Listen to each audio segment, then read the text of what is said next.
without further ado, I will call on our panelists one by one, and if our panelists can kindly take a seat in order to start the panel. So our first panelist is Ariella Kajuruka. Ariella is the head of the Tourism Department and Conservation Department at the Rwanda Development Board. The office oversees tourism, regulation, promotion, and product development, as well as biodiversity, conservation, and management within the Rwanda National Parks. Prior to joining RDB, Ariella was the Director General of the Chamber of Tourism, Rwanda's private sector umbrella for travel, tourism, and hospitality companies. She also worked for 8 years in Rwanda Air, which we all are very proud of, being one of Africa's fastest growing aerospace companies, where she served in several managerial positions from marketing to public relations, customer loyalty management, and customer experience. Thank you very much, and please give a round of applause to Ariella. Our second panelist is a young, very, very energetic guy from Uganda, Mr. Frank Kamugisha. Frank is the founder of Ecoplastile in Uganda. Ecoplastile takes plastic waste, organizes communities to gather plastic waste and recycles it into very productive consumer goods. And Frank has been very popular, in the continent, has been traveling on different conferences, has been recognized as the Commonwealth Young Person of the Year, this year actually, and also won the Next Innovation Challenge in Japan and a number of other different accolades that would take very long to go through. So Frank will really be able to give us a great perspective on what it really takes to build businesses in the private sector. So please, round of applause for Frank. Our third panelist is Gaspar Abitsi. Gaspar has spent 18 years in conservation, wildlife conservation, and is currently the country director of the World Conservation Society in Gabon. He has a very strong interest in understanding land strategies, such as logging, mining, palm plantation, protection, and differentially thinking about how this impacts wildlife. So today, we're very excited to have Frank because he has a lot to share, Gaspar, he has a lot to share around conservation and what are we actually doing in the Commonwealth when it comes to conservation. So a round of applause to welcome Gaspar. And finally, our fourth panelist, Ms. Ruth Koshal, who is the Regional Director of the World Vision. Ruth is actually, focused largely on advocacy and external engagement at the World Vision and has been a visionary leader who's extremely passionate about empowering children and youth to fulfill their full potential and also to ensure that we're really being careful about how we're managing climate with regards to food insecurity and the effects of that. So Ruth will really have a lot to share around that. So a round of applause for Ruth as well, and I'm excited to see what our session brings. Thank you.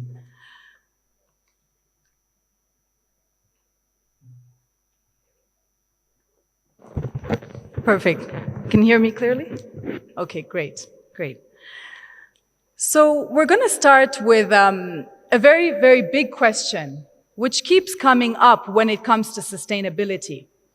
This idea that there is a trade-off between economic growth and actually protecting our environment and living in tandem with our environment. And we have Ariella here, who has a lot of experience when it comes to, the Rwandan story of what Rwanda is actually doing to balance the two. So Ariella, we'd love to know from you, what do you think about this trade-off? Is there a trade-off? How has Rwanda actually, been able to manage the trade-off when it comes to plastics, when it comes to tourism, and even when it comes to very heavy carbon-producing, industries like manufacturing and construction? First of all, welcome to Rwanda. We're really happy to have you here, everyone, and we hope you enjoy the country and network. I think that was a key thing that came even the previous session. So I'm really happy for having this platform. When it comes to Rwanda and sustainability, there's no trade-off actually. Sustainability or environment, climate change, and disaster management is actually central to the realization of our economic development. And this is anchored across all government policies and programs that ensure that there is the right initiatives, the right policies put in place that also translate in actually practical things. I would here mention the plastic ban of Rwanda that was taken over a decade ago. This came following a study that was done by our Ministry of Environment that showed really negative impact that was caused by plastic bags. And after we had to actually put a law that stops that. What this has resulted into for Rwanda, without mentioning how I think many people have been saying it, the country has become green and clean across. It's not only in Kigali, it's across the country. So this has become a way of life. It has become something that everyone has embraced in their ways of life, and adopting this principle within the community has been obviously the key to the realization of achieving a plastic-free or a plastic bag-free country. And this has also created many opportunities for young people. They are leading, we'll get to that. They are leading in their roles in different ways. But specifically here, I mentioned that, because of this circular economy that has been created, thanks to the plastic ban and other environment protection policies and laws, there has been a number of companies and many jobs created because of that through the circular and opportunities within the circular economy. So this is one of the examples, but we can go into even more details at some point and share more stories that have, coming from the plastic ban to, reducing greenhouse carbon emissions and so on. Right, right. No, absolutely. Rwanda has taken a huge step when it comes to plastic bans. And we know that in many countries in the world, there's a big fear that this will come at the expense of jobs. And we've seen in Rwanda that GDP has actually grown, since the ban, not necessarily correlated. But to push on that same line around, has there been examples where actually, conservation has added to GDP, has added to economic growth? Absolutely. Conservation is regarded in Rwanda as a productive sector, like any other sector. Conservation enables tourism. In Rwanda, we have positioned ourselves as a high-end tourism destination, promoting high yield and low volume to mitigate the impact on the environment, to mitigate the impact on the natural ecosystems in the national parks. Because of this positioning and this strategy and vision that we have for the country, tourism has been the first foreign currency earner of the economy for over a decade now. And tourism has also enabled that the policies first have enabled that we are able to protect our protected areas better. Two of our national parks, Nyungwe National Park and Gishwati Mukora National Park, graduated through this process to become national parks. So we have about 9% of our territory as national parks, and that's where you find most of our diversity. And with measures taken to restock and for restoration as well, for degraded ecosystems, we're able, for example, to restock locally extinct animals in the Akagera National Park, the only savanna park that we have in the country, to restore its big status, to rebalance the ecosystem in the national park. And this strategy and this positioning has attracted a number of renowned brands in ecotourism. Would say, I'll talk about the Singita, the one and only Wilderness Safaris, Mantis Collections, and African Parks, with whom we actually manage 2 of our national parks. So this has helped Rwanda to create opportunities through tourism, but also to create benefits for communities. For example, we have, through our tourism revenue sharing scheme, 10% of all park revenues are injected back into community livelihood projects. And we've seen these changing the mindset of communities through this community-led conservation approach, but them owning these assets and actually taking the lead in the protection and sustainable utilization of the ecosystems. Right. Yeah, that's fantastic to hear. And there's also the Ellen DeGeneres Center also for gorilla conservation and protection, which is a great tourism attraction. Tourism attraction and also a platform for learning.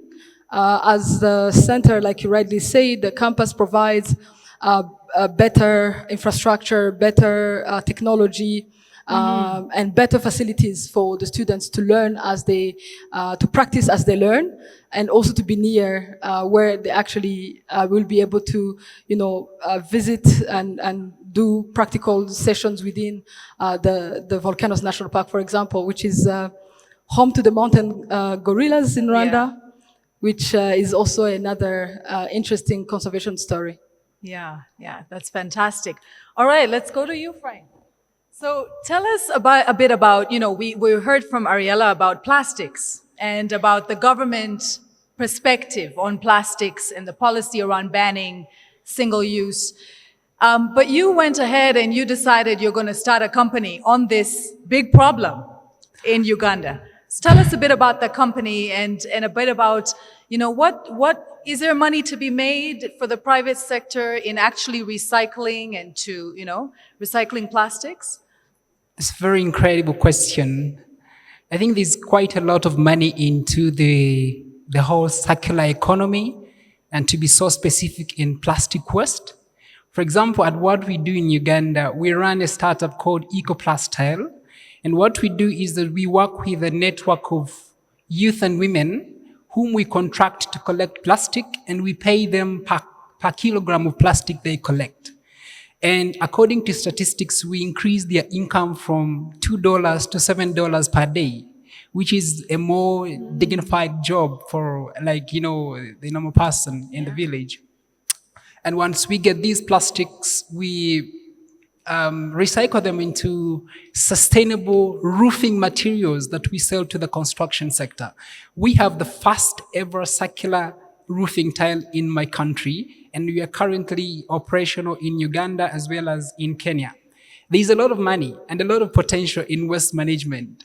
And it depends on how you really approach it, and especially today that consumers are becoming more aware of sustainability. They want to know what kind of materials have you used to make these products?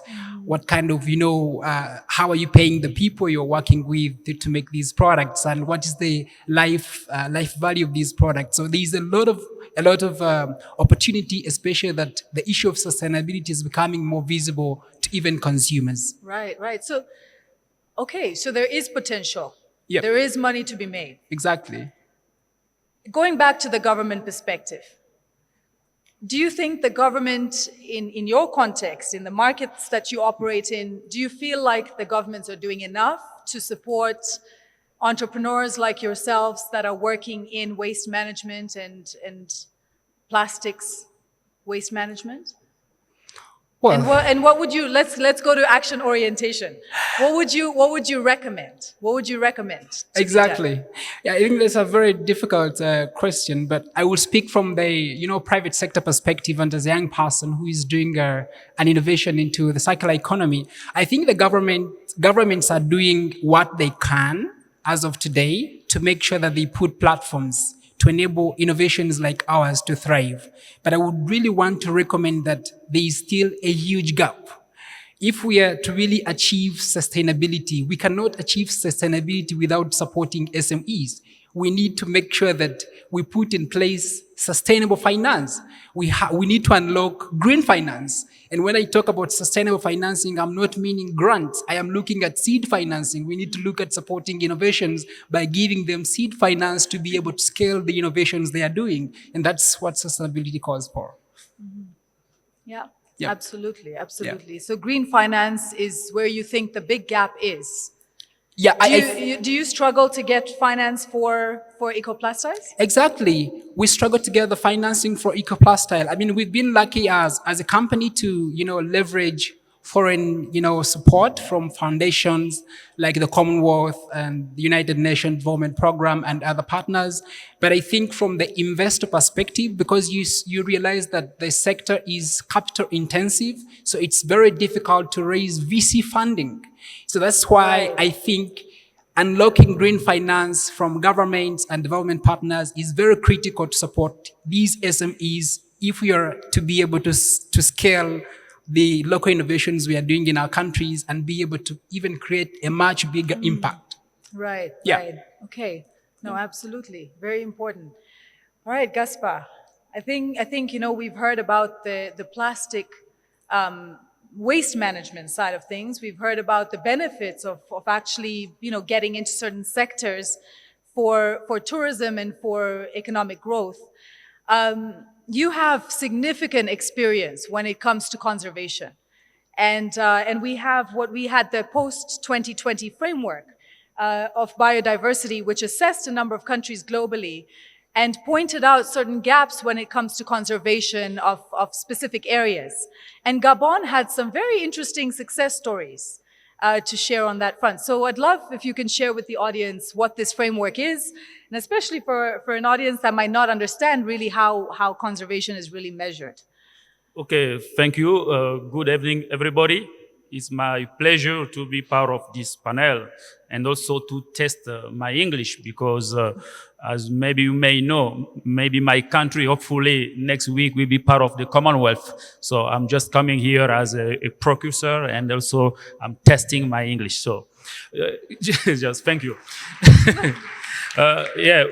Coming on the biodiversity framework, the most important thing is to know that it is a global strategic to try to see how all countries around the world can come with a common objectives in terms of protecting biodiversity, restore the environment, and also to manage sustainability resources.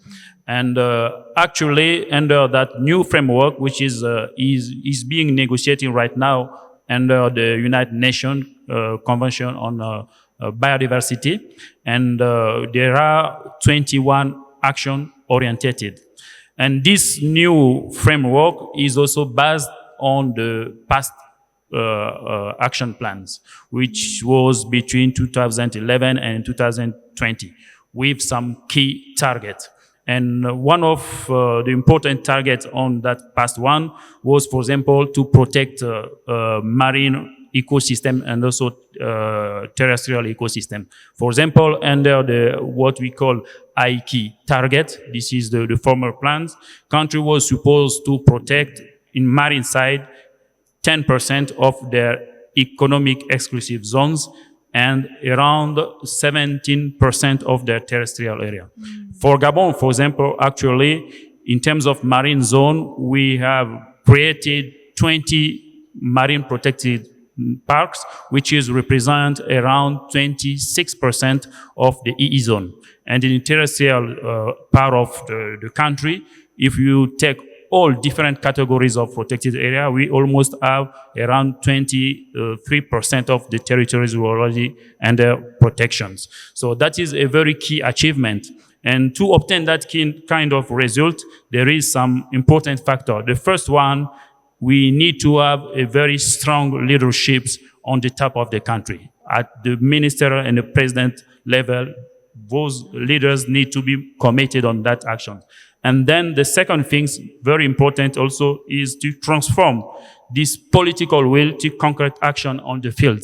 And for that, we need people, we have capacity, we need people, we are very committed.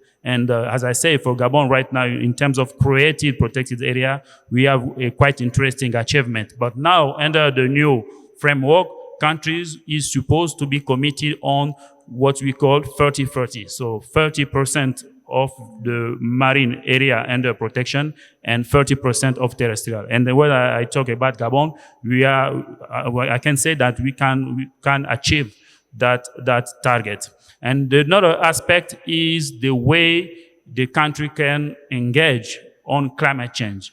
And we know that Gabon is part of the Congo Basin forest, which is one of the most important in terms of the carbon sequestrations, but also in terms of providing raining to other countries in Africa. What people don't know is that the Congo Basin forest is important to create, for example, rain on the Sahara area and even here in the eastern part of Africa. The rain we have, thanks to the phenomenon of what we call evapotranspiration, come from forest. And where countries are committed to protect that forest, with putting in place some political in terms of the sustainable management of forestry, that is something very key. And in Gabon, there are about 12 years ago, the government just decided to have a ban on the exportation of log. And the objective was to improve the value chain, to transform this logging on the country, and also to push all logging concessions to be engaged on the most best standard in terms of sustainable management of forest. Right, absolutely. But then there's this whole issue of, okay, so Gabon has managed to, preserve and protect a large area for marine, but there's also a huge gap in the targets that was on that assessment that was made. So what do you think, what are the gaps, if you can take us through those gaps and why? I do think in terms of gap, I can say also, because I'm talking a lot about success, but those success on conservation have also some new issues. For example, in a country like Gabon, and in a lot of countries in Africa, when we succeed on conservation of wildlife, we have other issues with human and wildlife conflicts. For example, in Gabon, that is a very big issue. We succeed to protect, for example, elephant, and Gabon right now have 97,000 forest elephant, and is 70% of the remaining forest elephant in Africa. And those elephants are everywhere in the country. 90% of the country we have elephants. And the country, Gabon is like UK, with only 2 million people.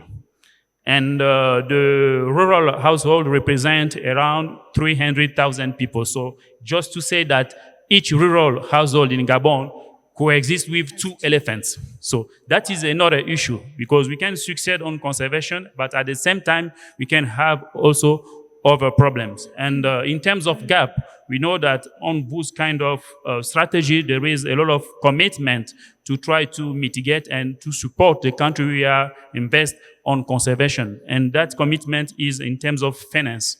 And right now, they still have this problem, because all of those countries in Africa, we try to manage their natural resources. They need more support in terms of finance to have those kind of policies to be more effective on the field. So finance.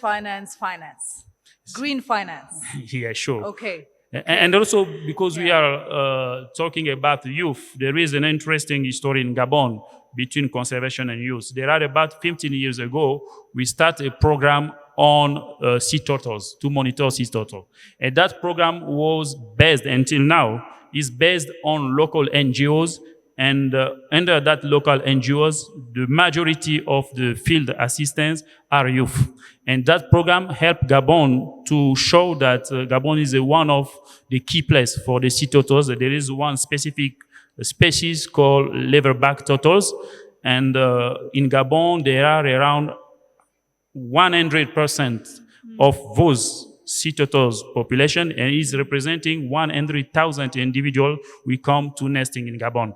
And that program was mostly supported and implemented by youth until now along all Gabon coastal area. And they work in terms of monitor, but also they work in terms of awareness on different schools in the country. So that is also the way to show that youth can be engaged on concrete action. We don't need to just look for the future. As someone say here, the future is now, and there is some concrete action on which youth can be engaged to play a key role on those issues.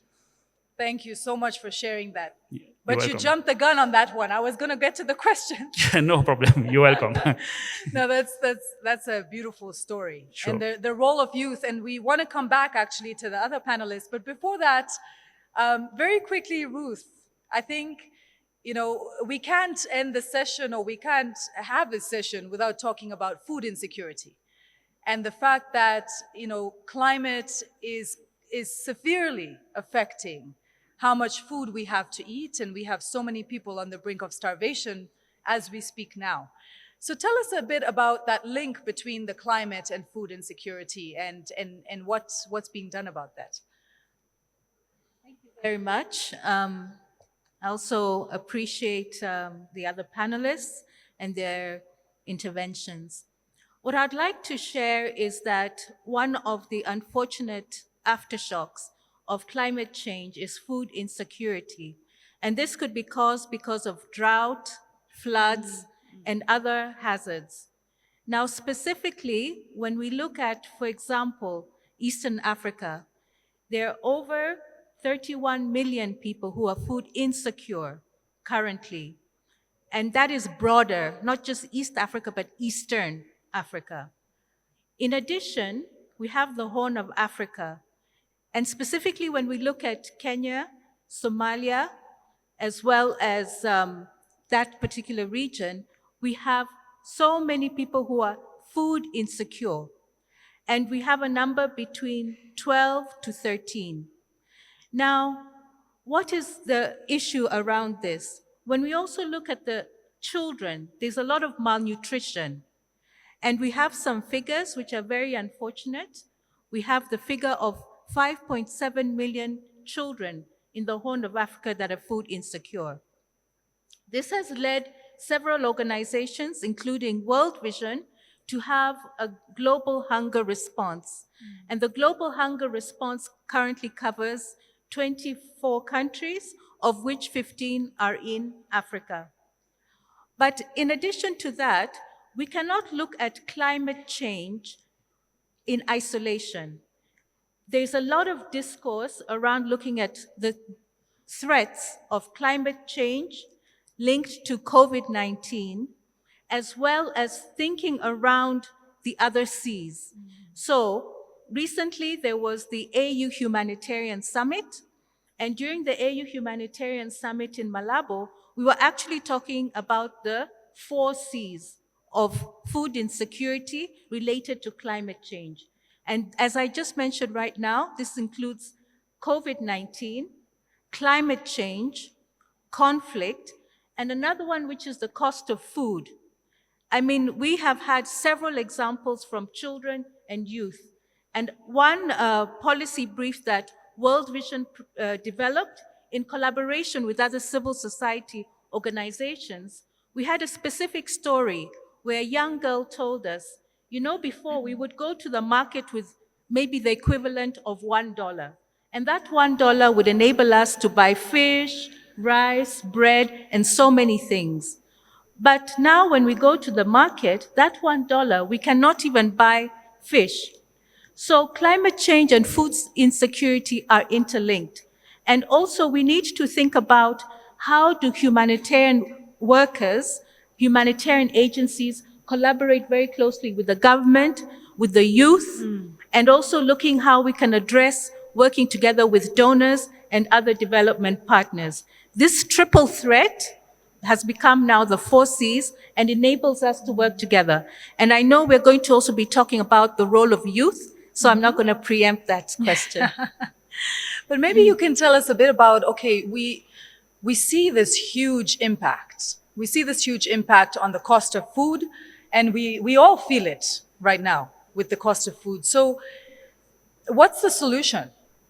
Or what are the various interventions to, especially linking to food insecurity and climate in terms of addressing climate change with the lens of food insecurity? Yes, I think there are different ways we can think about solutions, but I'll also turn those into recommendations. Because first of all, we have donors who have been very generous, and there have been various pledging conferences. So we really would like to continue to call on donors to provide funding, noting that there's a lot of attention in the Ukraine, and rightfully so, but I also would like us to think about the situation in the Horn of Africa, Eastern Africa, and the Central Sahel as well. And then secondly, we also want to look at the role of youth. And that is also something that we're going to be discussing shortly, but youth have very good innovative ideas. I just want to bring up another small workshop or conference we had. So before the African Union Humanitarian Summit, there was a pre-summit for youth. And youth had the opportunity to share and talk about what do they see as some of the solutions in addressing climate change, food insecurity. And they said, we would also like to be involved in COP27, not just at the meeting as delegates, but we want to be involved in the planning, sharing our experience, innovative ideas. And another thing I'd like to also link it with is the importance of looking at the role of even faith leaders. They're very influential in our communities, and it's also good to involve them in addressing how can we understand the situation of food insecurity as it relates to climate justice. Right, right. So we've heard two words that have constantly come up: finance, youth. Finance, youth. So finance, I don't know how many financiers we have in the room, so maybe we can put that aside for now. But youth is a very important one. So I'd love to hear from you, actually, Frank, as the youngest of us all. I'd love to hear from you, what inspired you to really take action? We've heard so much about taking control. What inspired you to take action, and what words do you have for the youth in terms of getting involved when it comes to sustainability? That's a very fantastic question. I think one of the things that actually inspired the start of EcoPlastyle was my personal story. I got a chance to live in a slum community, and this is where I firsthand saw the consequences of poor plastic waste disposal, with a lot of plastics littering everywhere in streets, clogging sewers, and even encroaching onto our homes. But this also came at a time when my government had tried to put a ban on plastic waste, and because of people's behavior, it seemed like not working. It put a ban and the ban failed. The second time it tried and the same thing happened.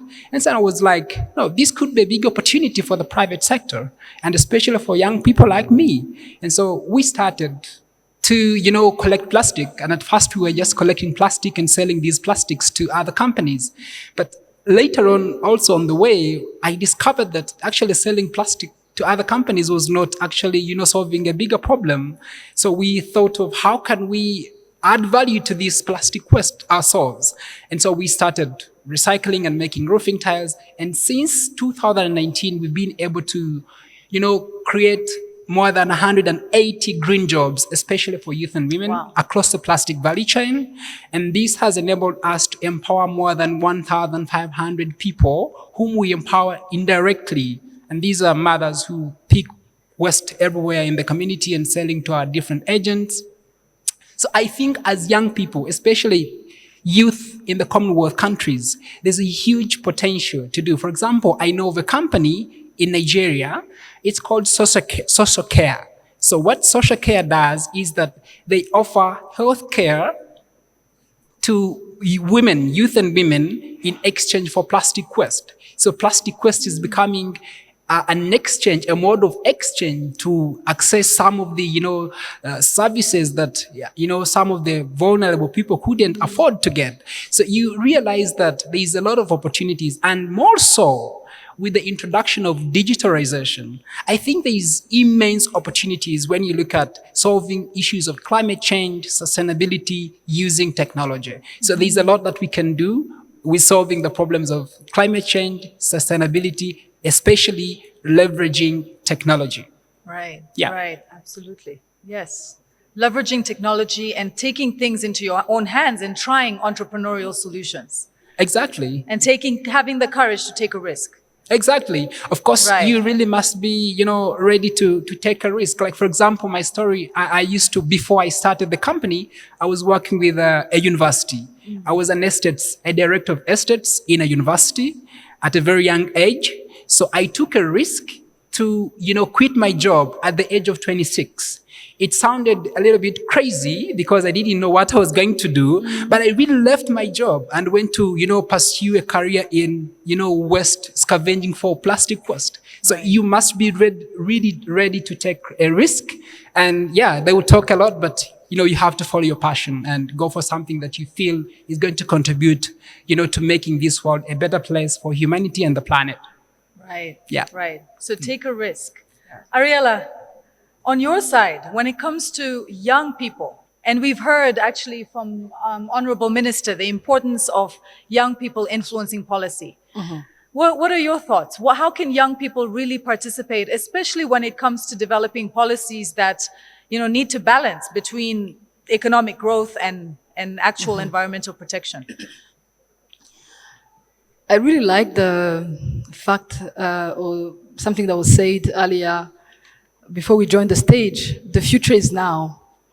The future is really now, and young people need to take charge. Like, how this whole the theme of the conference. But we also need to remember, and I like what Frank just said, that risks are necessary. Taking the risk is necessary. It comes with taking responsibility. And the youth has to be given the space for them to take responsibility, to understand that this is where we are headed. The earth is finite. There are more and more examples of incidents or things that show that the earth is finite, with shrinking agricultural land, shrinking wild spaces, scarcity of water. All these examples that show that we need to take the future, we talk about the future now. So if the consequences of what the earth is going to be are not discussed today with who will be there tomorrow, then that's not the right way of doing things. And that's why in Rwanda, our youth takes center stage in negotiations at climate change or climate summits. So we always travel with our youth as part of the Rwanda delegation, so that they understand and take and also get inspiration from those conversations. What this helps, it breaks down the very buzzwords of sustainability and climate change into practical things that people can do. And I'm really inspired by the initiatives that some of the youth members have done, creating organizations that rally other youth members into, the cause of climate change. And also taking, into consideration that I think we were discussing earlier that, and also I think the minister said it, that environment should be part of the curricula, should be part of what people learn at school. So these youth environment clubs are actually, helping instilling those skills and that knowledge at that age. And that what translates into, you'll find innovative entrepreneurship and digital transformation that the youth is really ready to embrace more than anyone else. Impacting and creating the right impact in the economy and in the community. There are a few examples of some companies like West Zone, which is an app, that helps connect people who want to recycle their items with the recycling industries. There is also a company of some young people that recycles plastic waste into pavers that are used in construction. So these are some of the examples that could not have been possible if youth had not understood and the concept of sustainability. Yeah. But for the young people, like in the audience, when it comes to actually influencing policy, and that's really something that has come up over and over again. How do young people not only bootstrap and get to the ground and set up companies, but how are they influencing policy? So one thing that you're saying is we as governments need to create space for young people to be part of these forums and to be part of these events. COP27, something we've been talking about, for young people to engage. Exactly. Is there anything else that comes to mind when it comes to systemic changes? In conservation, we have a number of initiatives as well in wildlife conservation of young people taking the lead and creating cooperatives that are actually influencing some of the policies, and this has resulted into the government or RDB taking an initiative of making sure that those cooperatives are actually benefiting from the activities within the national parks. Right. And those are schemes and policies and strategies that wouldn't have been possible if the youth wasn't given the space to be listened. Right. So organizing yourself in groups so that you can really advocate with the numbers and influence. Mm-hmm. And Gaspar, what do you think about this when it comes to conservation? The role of youth in conservation and in policy influence?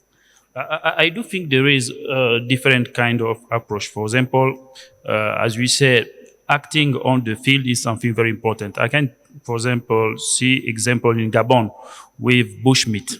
As we know, we have all those efforts to try to protect the wildlife. For example, in Gabon, the country, maybe 70% is the same in all country in Africa of the population are youth.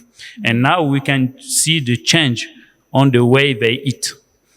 We don't need, for example, to go and try to just, eliminate the bushmeat market because they don't like to go and eat bushmeat. And we can see that change because a lot of youth are now living on cities and they just have a kind of regulation in terms of their preference for bushmeat because the majority of those youth are on city. And also, as I say, they have concrete action. I take the example of sea turtles, but we have also another example in terms of mangroves. In Gabon, we have a local NGOs because there are a lot of local NGOs with youth. We are very committed on conservation, and there are about 5 years now to restore mangrove. That is something people don't think about. But now they start to put that project in place, and a lot of people are aware of the importance of mangrove and to try to take action. But it was youth. It was a local NGOs with just only youth. I do think the elders were about 23 years.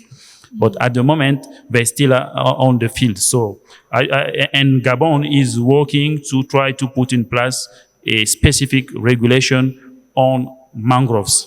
And that is thanks to the job those young people have been done. So I do think it's important. Action is important. Yeah. And the way also people try to just be on the field and at the same time try to advocate can help also to just improve policy. So yeah, it's important. Of course, we also have other formal fora for youth, but definitely action advocacy is very important to try to make the difference in terms of improving the policy. Right. Yeah. Seems to be the recurring theme is just act, see the opportunity and act, see the opportunity and act, and then act in numbers and act to be able to mobilize and advocate. Yeah. What are your thoughts, Ruth? You have strong thoughts around youth, especially when it comes to food insecurity. Yes, I think, the session before this was talking about meaningful youth participation.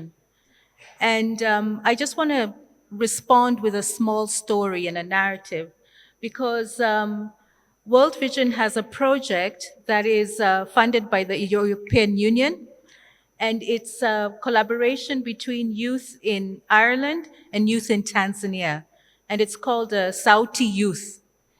And this project enables youth in Ireland and youth in Tanzania to collaborate, to discuss some of the environmental challenges they're having, some of the solutions they had.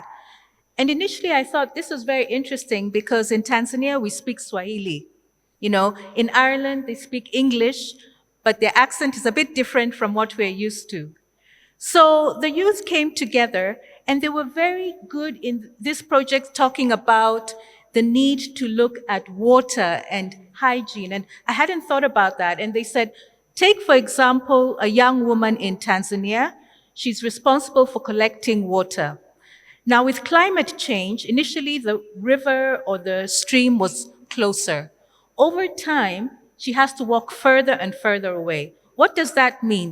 She's also being insecure in terms of her own protection. She might walk further, but she might be susceptible to violence. So they were trying to say, you know, food insecurity, climate change can also be linked to violence against women and girls. I had not seen that connection until they started talking about it. But I think one of the things that also came up in the AU Humanitarian Summit, pre-Youth Summit, was they talked about involving youth in disaster risk reduction. They said they can come up with very innovative ways to think about that. And then thirdly, the youth also were coming up when saying, what about land? So they said, food insecurity also requires good agriculture, but you need to involve us in land issues. We usually are not the ones who own land. And, you know, by listening to youth, I think that gave us a very interesting perspective.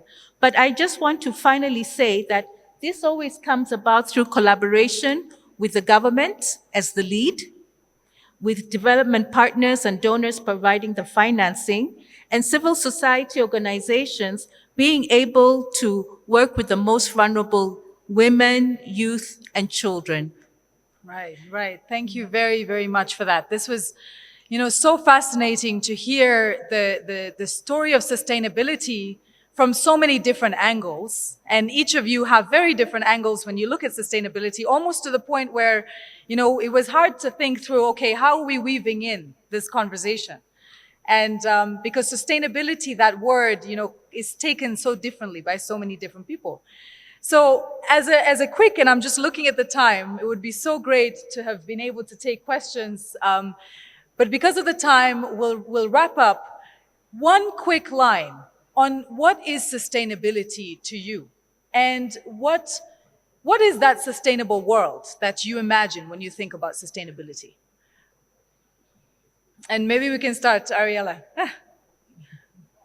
Sustainability is a way of life, and it's in. We should look at it as not an alien concept, but rather as something that is anchored within everything that we do socially and economically, making sure that those decisions that we make for social being or our economic well-being are not compromising, you know, the availability of whatever resources we're enjoying today, compromising the availability for those that will come after us. Right. So sustainability should be a lifestyle.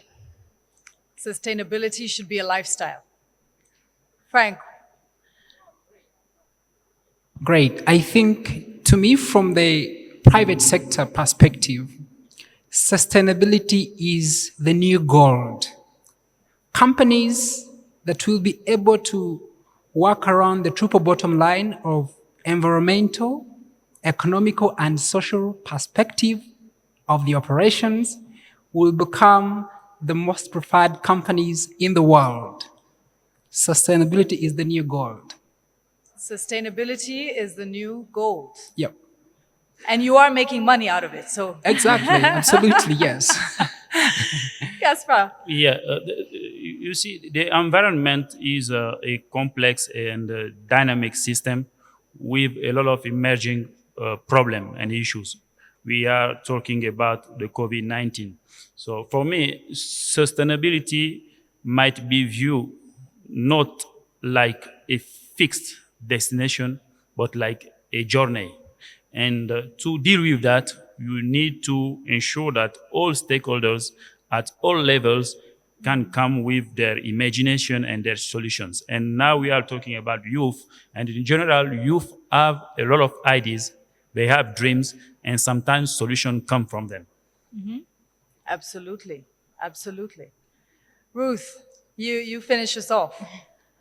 Yes, thank you. For me, sustainability is the opportunity for children, youth, and communities to live life in all its fullness and to fulfill their potential in all areas of education, health, water, and livelihoods, so that what they're doing today does not harm future generations, especially when we think of the most vulnerable, women, children, and youth.